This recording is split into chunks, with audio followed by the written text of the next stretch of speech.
Olá, pessoal. Mais uma vez, sejam todos bem-vindos para a nossa aula de Biologia 3. Hoje nós vamos ver a respeito da evolução, um conceito que é o cerne da biologia. A evolução, ela teve vários expoentes, né, dentro da história da biologia, da própria disciplina da biologia. E, na verdade, o evolucionismo, que é a ideia de que as espécies, né, os indivíduos, de um modo geral, eles passam por transformações progressivas ao longo do tempo, né? É uma ideia já bem sedimentada dentro da nossa área científica, que é a biologia. Então, basicamente, o conceito de evolucionismo seria o estudo da origem das espécies e das modificações sofridas ao longo do tempo. Todo mundo conhece, né, o Charles Darwin, que é o principal expoente dessa corrente de pensamento, que é essa teoria da evolução. Mas a gente vai ver também que antes de Charles Darwin já existiam estudiosos, né, cientistas que já tinham uma ideia de que como ocorria a transformação dessas espécies, né, existentes no planeta ao longo do tempo. Então, um dos primeiros a propor uma teoria próxima do que a gente chamaria de ideia evolucionista foi Lamarck, né, que deu origem ao lamarckismo. Mas este foi substituído posteriormente pela ideia de Darwin, né, de Charles Darwin, que dá o nome de darwinismo. Bom, começando com o Lamarck ele foi o primeiro a propor uma ideia propriamente evolucionista. Tá? Jean-Baptiste Lamarck nasceu no século XVIII, tá? E ele, na verdade, era um estudioso, né? Morreu em 1829, era um botânico e era muito observador. Foi um dos primeiros a propor, inclusive, a ideia, o nome, né, da biologia. Então, ele é considerado não só o criador do nome, né, que dá o nome à nossa disciplina, a qual a gente está estudando no presente momento, mas também ele é considerado como o pai do evolucionismo, tá? Porque ele foi o primeiro, propriamente dito, a trazer argumentos bem embasados do processo da evolução, apesar de que a gente vai perceber que muitos dos postulados a qual ele trouxe na sua teoria não estavam exatamente corretos. O lamarckismo, ele defende que os seres vivos provinham de outros seres vivos, tá? Então isso já traz aí uma ideia bem diferente do que existia antes, né? Que era a ideia da geração espontânea. Então aqui ele já traz uma ideia bem evolutiva, progressiva, de que os seres vivos provêm de outros, né? Então rompe-se com aquela ideia do fixismo, e cada espécie ocupava um lugar na sua escala natural. Então veja quanto foi revolucionário esse tipo de pensamento, né? Lamarck rompe com a ideia fixista, trazendo aí uma nova percepção de que, na verdade, os seres vivos, eles passam sim por transições graduais ao longo do tempo. Tá? E essa teoria ele foi elaborada em 1809, né? E é baseada em dois princípios: a lei do uso e do desuso e a lei da transmissão dos caracteres adquiridos. A gente vai ver que desses dois princípios, apesar de que a ideia dos seres de um modo geral sofrerem transformações ao longo do tempo estar certa, os postulados que Lamarck trouxe dentro dessa ideia são equivocados.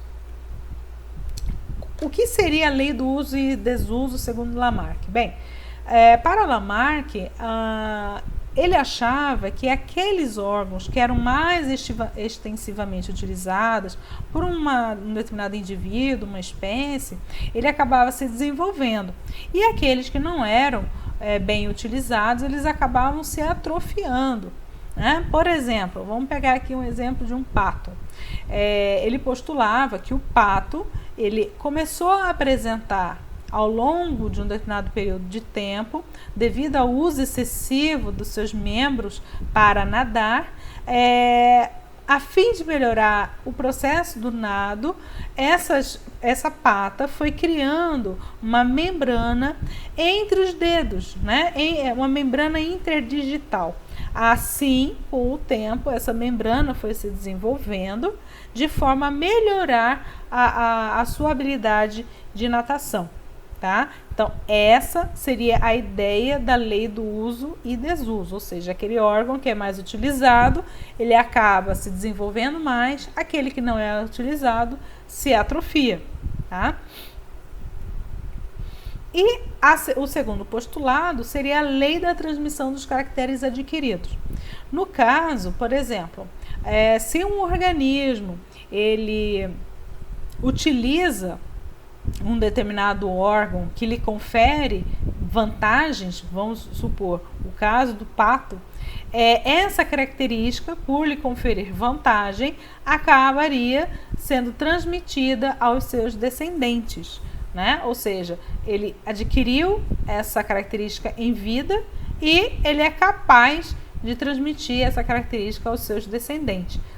Por exemplo, também um outro exemplo que a gente poderia utilizar aqui é os espinhos do cacto, que são adquiridos, né, durante a sua evolução, ele estando em um habitat desértico, né, os espinhos iriam lhe garantir uma capacidade de sobreviver a um ambiente muito escaldante. E essa característica, por lhe conferir vantagem de sobrevivência nesse ambiente, seriam transmitidas aos descendentes, né, a sua semente. Então, se a gente for, por analogia, fazer uma comparação, a gente poderia dizer, então, que o pescoço da girafa, ela só se desenvolveu por necessidade. Por quê? Segundo Lamarck, tá? Ele pensava que as girafas, elas tinham esse pescoço, por quê? Porque a girafa, ela gosta de comer brotos de folhas tenras, né? Porque são mais nutritivas, são mais saborosas. Geralmente, esses brotos ficam nos ramos mais altos das árvores, né?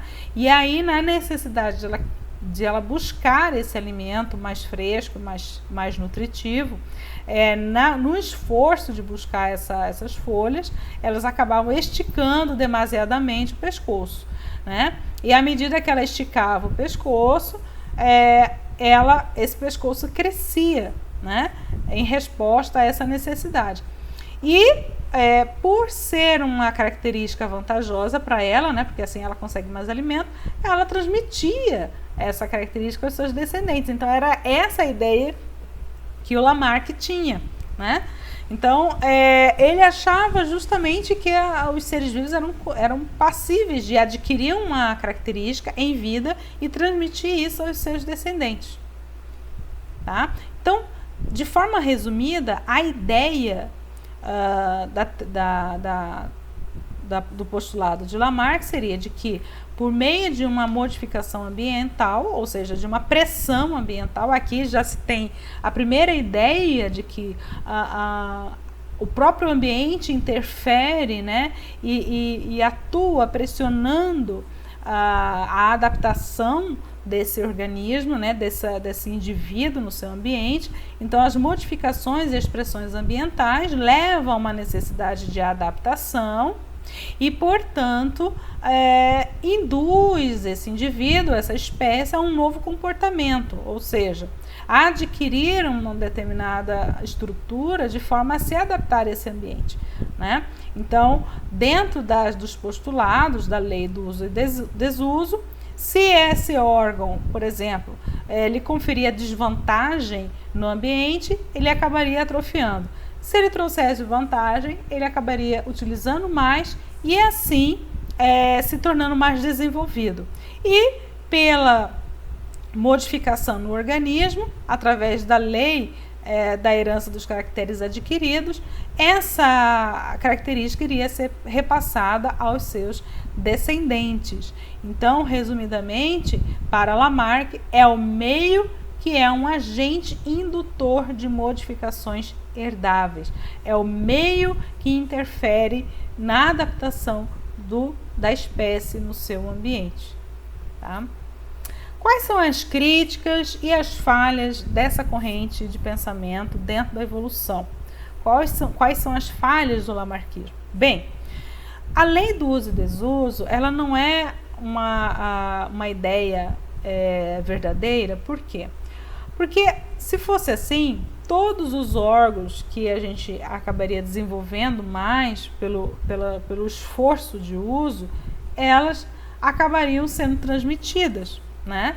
Por exemplo, o fato de eu fazer muita musculação e desenvolvendo demasiadamente os meus músculos, não quer dizer que essa característica que eu obtive, né, por esforço repetitivo, que acabou exigindo que os meus músculos se desenvolvessem demasiadamente, isso não quer dizer que eu vou conseguir passar essa característica adiante, certo? Então, a lei do uso e desuso não é verdadeira, porque quando você utiliza demasiadamente um órgão, ela fica restrita a esse indivíduo, ela não é repassada para os seus descendentes, né? Tanto é verdade que quando você deixa de utilizar muito, por exemplo, deixa de fazer musculação ou deixa de fazer, por exemplo, um esforço naquele órgão, ele acaba regredindo, né? Então, as características adquiridas ao longo da vida por um ser vivo afeta apenas a sua parte somática, ou seja, afeta apenas a sua estrutura somática, as células que fazem parte da estrutura do corpo do indivíduo.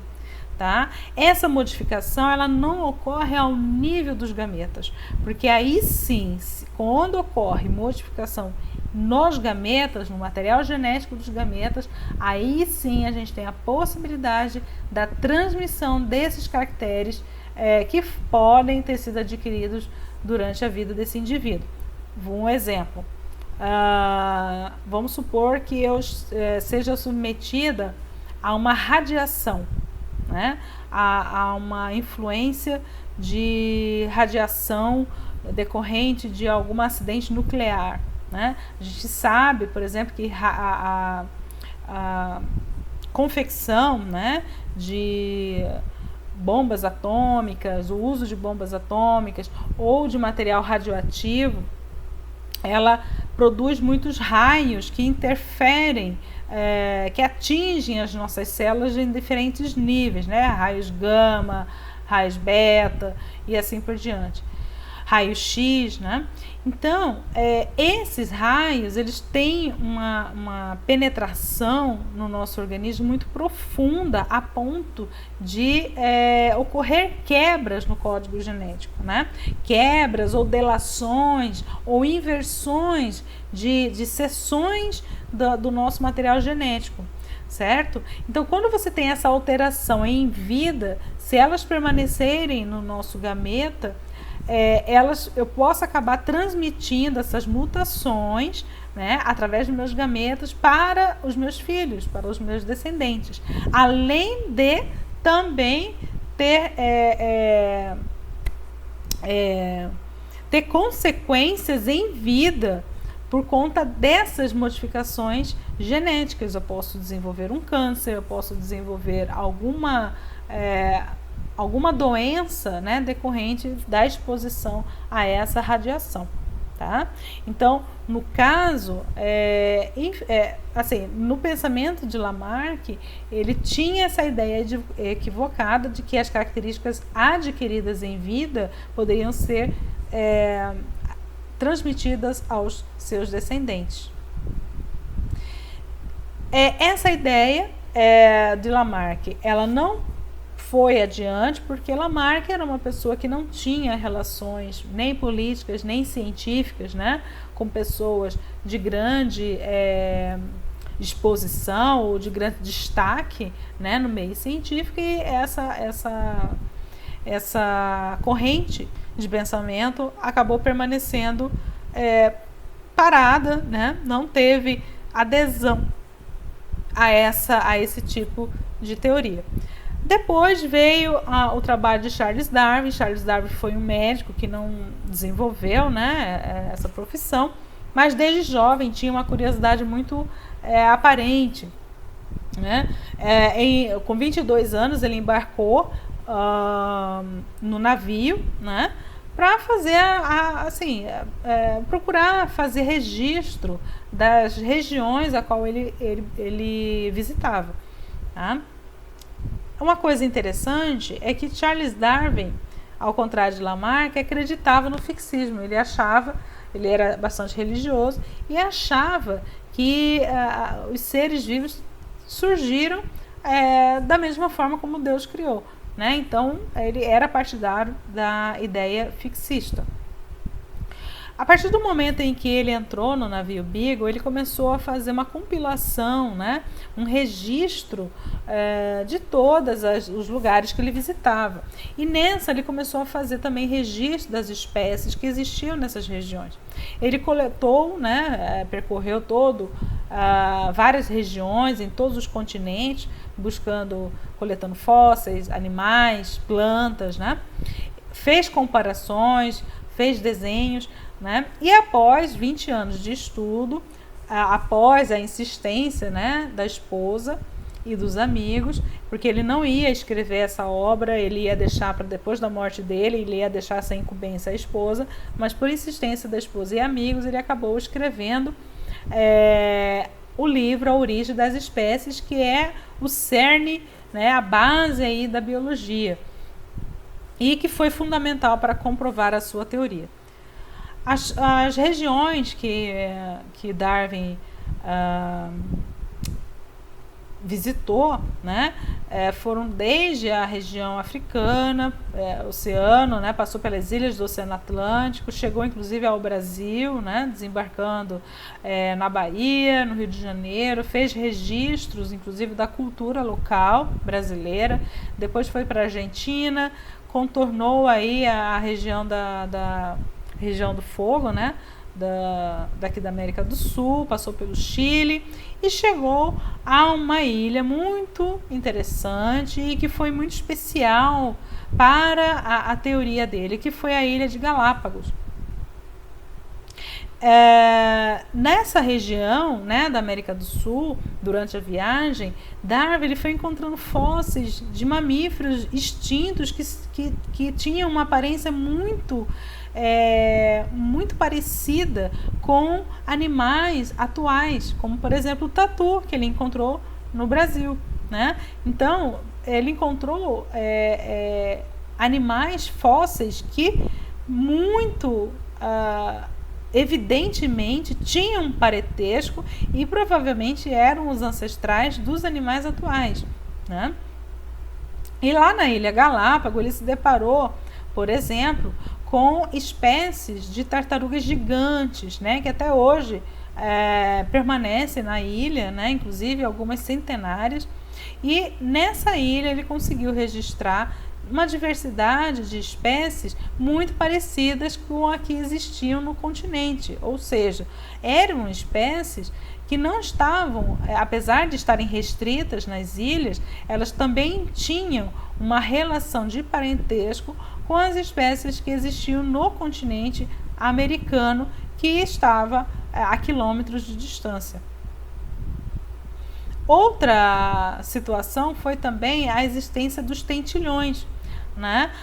Na ilha, Charles Darwin ele percebeu que, apesar de os tentilhões serem muito parecidos, ele percebeu que mesmo cada uma dessas espécies possuíam bicos adaptados a diferentes alimentos. Então você ia ter tentilhões com bicos mais curtos, porque se alimentavam de pequenas sementes, outros com bicos mais maiores e mais reforçados, porque se alimentavam de sementes mais fortes, né, mais resistentes, outros de bicos mais finos e compridos, né, porque se alimentavam de insetos. Então isso demonstrava que essas espécies estavam adaptadas a diferentes situações ambientais, mas todas elas eram muito parecidas e aparentadas a uma espécie de tentilhão que existia no continente sul-americano. Então, ele fez uma analogia que esses bicos dos tentilhões, cada um deles tinha uma função, porque desempenhavam aí a função de cortar ou de destrinchar um determinado tipo de alimento. Então ele comparou esses bicos, né, com instrumentos manuais, né, desenvolvidos pelo homem. Depois de todo esse experimento, através de dados também de outros estudiosos em diferentes áreas do conhecimento, Charles Darwin ele começou a analisar todos esses dados e fazer uma reflexão e elaborar uma discussão sobre as leis que regiam essa diversidade e a evolução dessas espécies. Quais foram os estudiosos que influenciaram na sua pesquisa? Os dados geológicos de Lyell, tá? Que propôs a lei da uniformidade, e isso deu para ele um entendimento de que as camadas geológicas, ao contrário do que se pensava, davam a ideia de que a Terra ela tinha uma idade muito superior ao que era defendido no meio religioso, né? Ou seja, em milhares, milhões, bilhões de anos, ou seja, era tempo suficiente para que essas espécies passassem realmente por um processo gradual evolutivo, né? Então elas podem muito bem ter passado por um tempo de evolução, e isso fez com que essas espécies atuais diferissem radicalmente das espécies que existiam no passado geológico da Terra. Outro trabalho também que foi muito importante para a elaboração da teoria de Charles Darwin foi os dados demográficos de Thomas Malthus.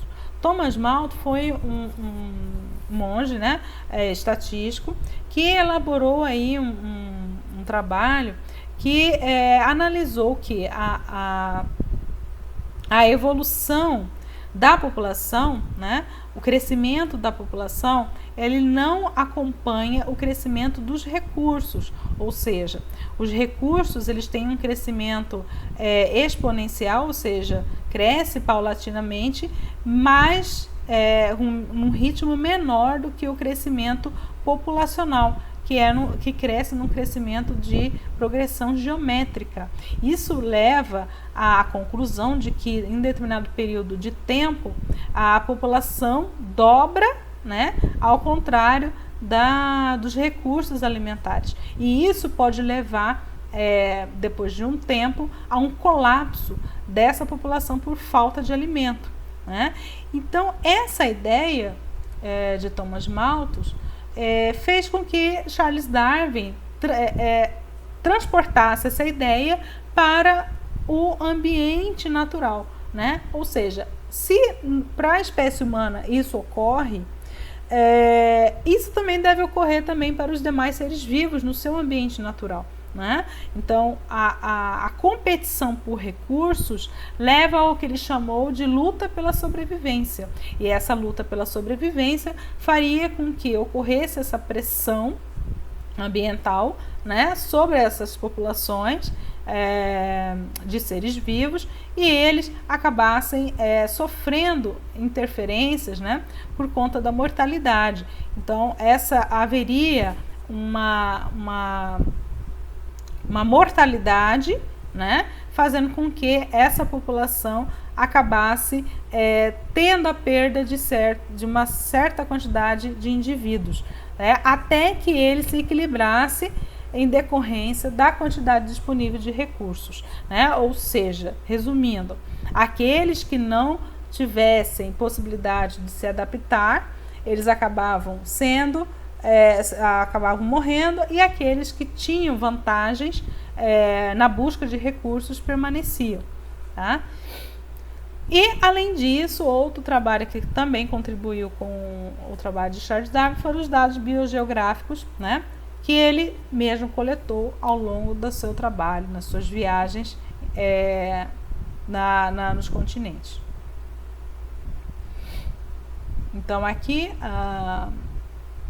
fazendo um apanhado, né, do Charles Lyell, que foi um geólogo escocês que fez o trabalho da lei do uniformismo, né, e que diz que o presente é a chave do passado, porque a história geológica da Terra explica muito a diversidade, o porquê da diversidade de seres vivos. E o trabalho de Thomas Malthus, né, que diz que as populações estão em constante luta pela sobrevivência. Bom, o trabalho, como eu já disse, né, Charles Darwin ele foi preparando ao longo do tempo, né, o escrito que se resumia todo o trabalho que ele teve, né, ao longo da viagem no Beagle. Ele preparou esse livro em 4 volumes, né, só que ele ia deixar isso para depois da sua morte, para ser publicado através da sua esposa. Porém, em 1958, ele recebeu uma carta de um outro cientista, que era o Alfred Wallace, que admirava muito o trabalho do Charles Darwin, e, sem saber do trabalho do Charles Darwin, ele acaba explicando que ele teve uma ideia para explicar a origem das espécies. E o Charles Darwin, lendo a carta, ficou chocado, porque percebeu que o Alfred Wallace acabou chegando à mesma conclusão que ele, no seu processo de preparação da sua obra. Então, rapidamente, percebendo que ele poderia ser suplantado, né, pelas ideias de Wallace, ele publica em 1959 o livro A Origem das Espécies. Mas, posteriormente, né, por justiça, o meio acadêmico, né, dentro da biologia, assume a teoria da evolução como sendo a teoria de Charles Darwin Wallace. Então, basicamente, quais são os aspectos que definem o darwinismo? Os principais aspectos, né, da teoria de Darwin é de que as diversas formas de vida surgiram de ancestrais comuns por modificações na descendência, ok? O mecanismo de modificação é a seleção natural, ou seja, a pressão seletiva atuando dentro da população. Tá? E os indivíduos de uma mesma espécie podem apresentar variações. Por quê? Porque dentro da população eu vou ter indivíduos que têm características mais variações, né, genotípicas mais extremas do que as outras. Nós vamos ter uma média, né, de características semelhantes, e aqueles que vão ter características que se afastam da média. Né? Então, vamos pegar um exemplo aqui. Dentro da população humana, nós vamos ter a maioria das pessoas tendo uma altura entre 1,60 m e 1,70 m, né? A grande maioria, vamos supor 80%, mas dentro desse grupo nós vamos ter os extremamente baixos, que têm altura entre 1,50 m para baixo, e aqueles extremamente altos, que têm acima de 1,75 m, né? Ou 1,80 m. Mas esse grupo são extremamente pequenos, porque a maioria fica restrita ali na mediana. Tá? Outra questão é que os organismos, para Charles Darwin, com variações favoráveis às condições no ambiente, acabam tendo maior chances de sobreviver e deixar descendentes, porque como eles têm essas características que lhe conferem vantagem, eles acabam permanecendo no ambiente. E aqueles que não têm acabam morrendo, né, ou sendo eliminados devido à pressão seletiva. Com o tempo, essas variações vão sendo selecionadas ao longo das gerações, né, pela atuação da seleção natural, e aí esses indivíduos, pelo acúmulo dessas características selecionadas, vão sofrendo transformações ao longo do tempo. Né? E isso faz com que você observe que essas espécies vão se tornando cada vez mais adaptadas ao meio. Então, na teoria da seleção natural de Darwin e Wallace, segundo essa teoria, existiam, na verdade, se a gente for pegar lá a explicação do Lamarck, as girafas de pescoço longo, elas só permaneceram porque elas tinham mais vantagens sobre as girafas de pescoço curto, tá? Então, em algum momento existiram dois tipos de indivíduos, aqueles que tinham pescoços mais longos e aqueles que tinham pescoços mais curtos. Os que tinham pescoço mais longo conseguiam acessar de forma muito mais fácil o alimento lá no alto, enquanto que as que tinham pescoço curto, por não conseguir, acabavam sucumbindo à fome. E aí, com o tempo, a porcentagem, né, de girafas com pescoço longo foi aumentando na população. De fato, até chegar num ponto em que você só observa girafas de pescoço longo. Então, resumidamente, no lamarquismo, o esforço, né, de tanto esticar o pescoço, no caso o esforço, fez com que houvesse o crescimento do pescoço da girafa. No darwinismo, não. No darwinismo, ele diz que por pressão, tá, atuando nos indivíduos, aqueles indivíduos que tinham uma característica mais vantajosa acabavam sendo selecionados e aqueles que não têm essa característica acabam sucumbindo, né? E os que têm a característica vantajosa permanecem e passam essa característica para os seus descendentes.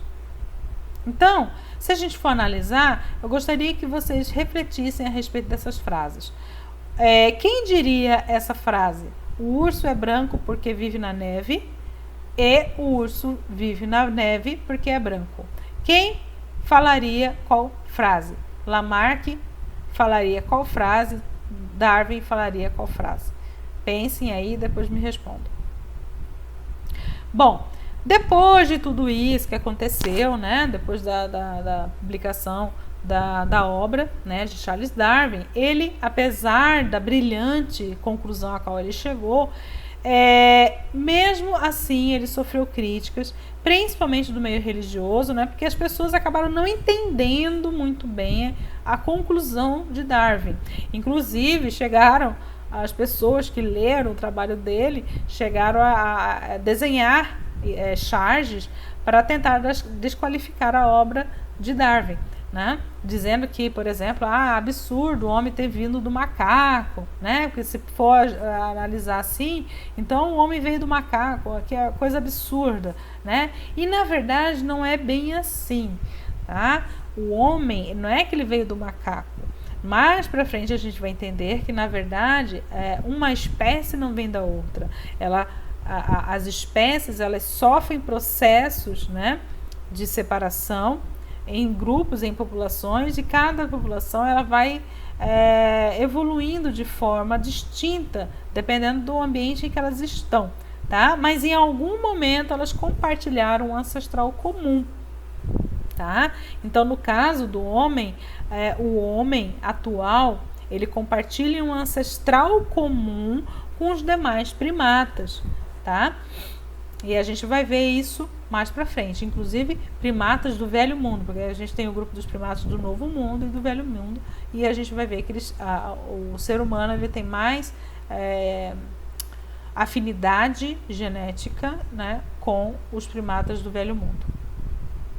Então, a teoria de Darwin passa a ser aceita no meio científico somente após as descobertas de Gregor Mendel, né? Lá já nos meados do século XX. Por quê? Porque Darwin ele conseguiu explicar muito bem qual era o processo por detrás, né, da evolução dos seres vivos, que era por meio da seleção natural, né? Mas ele não conseguiu explicar qual era a fonte dessa variação que existia nas populações, nos indivíduos, porque a pressão da seleção natural, ela atuava nos indivíduos, né, nas variações que existiam entre os indivíduos, mas ele não soube explicar qual era a fonte dessa variação e como que essa variação era transmitida. Então, somente a partir das descobertas de Gregor Mendel e do desenvolvimento da genética, percebeu-se que, na verdade, a fonte dessa transmissão hereditária de caracteres era devido à existência dos genes, né? Aí, a partir daí, teve-se o entendimento completo da teoria de Charles Darwin e Wallace. E a partir de 1997, por conta da reunião desses entendimentos, unindo essa teoria junto com as descobertas recentes dentro da genética, propôs-se a produção de uma nova teoria que é chamada de neodarwinismo, que é a união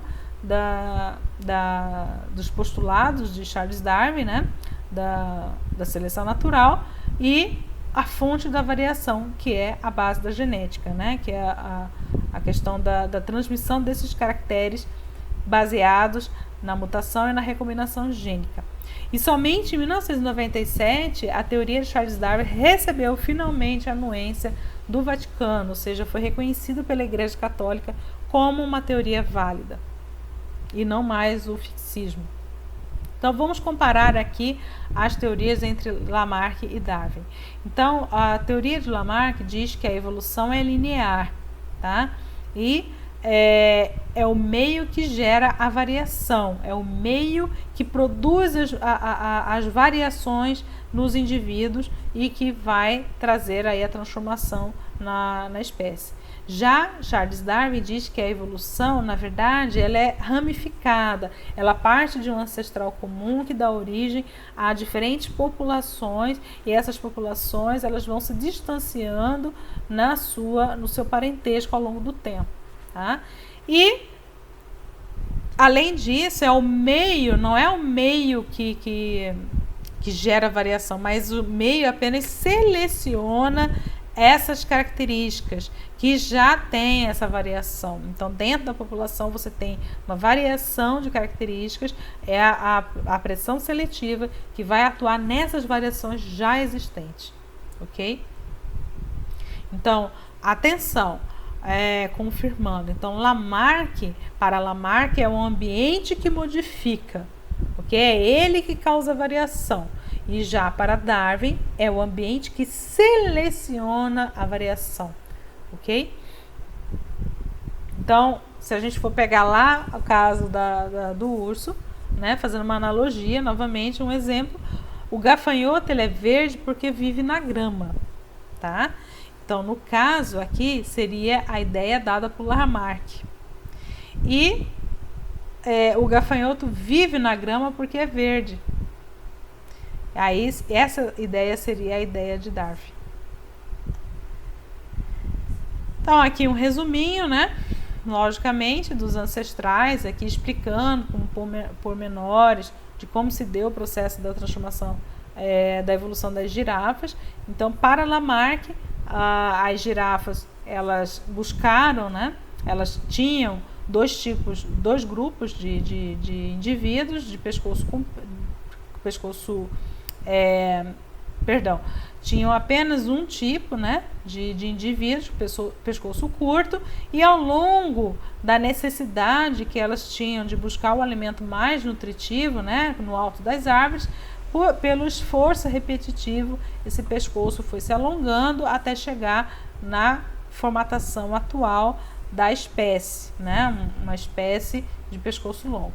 E já para Darwin, existiriam dois grupos, na verdade, uma com pescoço curto, a outra com pescoço longo, e aí esses indivíduos de pescoço mais longo, por acessarem mais facilmente o alimento, acabavam tendo uma vantagem competitiva sobre os indivíduos de pescoço curto, que acabavam sucumbindo pela fome. Com o tempo, essa característica, pescoço longo, acabou sendo selecionada, permanecendo e estruturando a forma atual da espécie. O neodarwinismo, portanto, hoje, além de englobar a teoria da seleção natural, ela alia também com o conhecimento genético, ou seja, de que a fonte da variação genética nas populações é decorrente da mutação e da recombinação gênica que ocorre durante o processo da produção, do processo da meiose para a produção dos gametas. Então, essa variação vai fazer com que esse indivíduo, dentro da população, tenha determinadas características genéticas que podem ou não ser vantajosas dependendo do ambiente a qual ele está inserido. Se for vantajoso, ele será selecionado para permanecer, porque ele traz vantagens. Agora, se ele não tiver vantagens, ele poderá ser eliminado. Tá? E aí, essa seleção natural vai atuar em cima dessas variações, né? Fazendo com que a população sofra modificações ao longo do tempo pela frequência das variações, né? E, consequentemente, a espécie vai se tornando cada vez mais adaptada ao meio. Então, na teoria sintética, a população ela é considerada como uma unidade evolutiva. É a população que sofre, vamos dizer assim, essa pressão seletiva e é selecionada, tá? Mas a fonte da variação, ela provém dos indivíduos, tá? Então, no caso, quando dois indivíduos são selecionados por conta das suas características vantajosas, eles, ao cruzarem, passam essas características para os seus descendentes, né? E aí, mais para frente, a gente vai ver como se dá o processo da especiação, porque ele vai explicar de forma muito mais profunda, né, como é esse processo da formação das espécies. Então, aqui, se a gente for analisar, por exemplo, a sequência da evolução humana, nós vamos ver que ao longo da evolução da espécie humana, nós tivemos diversas linhagens evolutivas, né, até chegar ao Homo sapiens. Então, todos esses grupos, né, que nós vemos aqui, o Australopithecus, o Homo habilis, o Homo erectus e o Homo neanderthalensis, o Neanderthalis, são os ancestrais do Homo sapiens. E é isso, pessoal. Eu espero vocês na próxima aula.